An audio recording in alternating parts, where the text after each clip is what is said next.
बिहार चुनाव खत्म हो चुके हैं। नीतीश कुमार का शपथ ग्रहण समारोह हो चुका है, लेकिन इस बीच एक चौंकाने वाली खबर सामने आई है।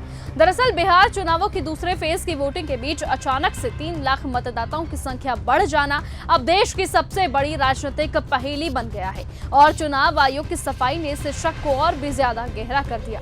विपक्ष का ये सीधा दावा है कि मुख्य चुनाव आयुक्त यानी कि ज्ञानेश कुमार ने मतदाता सूची में हेराफेरी की है और अब उनके बचने की कोई गुंजाइश नहीं है। पप्पू यादव के बयान ने राजनीतिक जमीन ही हिला दी है, जिसमें उन्होंने सीधे आरोप लगाया कि 22 लाख और फिर 14 लाख फर्जी वोटर्स जोड़े गए और बिहार में चुनावी प्रक्रिया को हाईजैक कर दिया गया।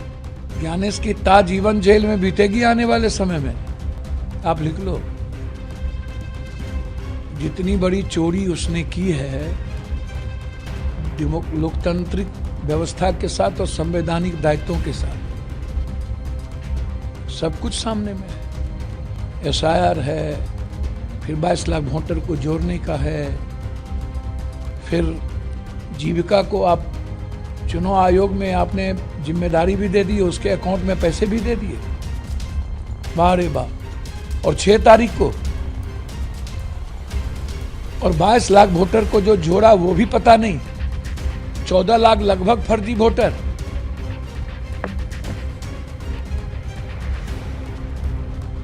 सात करोड़ 42 लाख दिखा रहे हो एसआईआर के बाद, और चुनाव वोट में गिर गए 7 करोड़ 45 लाख।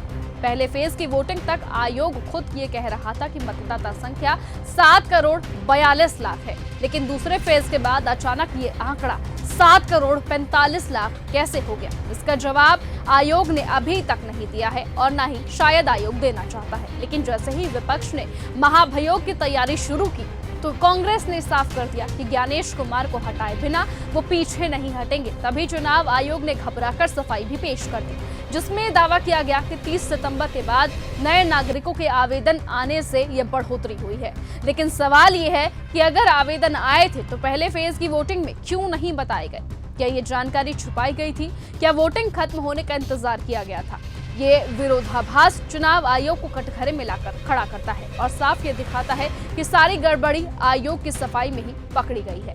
मतदाता सूची के शुद्धिकरण में लगभग 7.5 करोड़ से अधिक मतदाताओं की भागीदारी, जमीनी स्तर पर चुनावी कर्मियों की भागीदारी और सभी राजनीतिक दलों के लगभग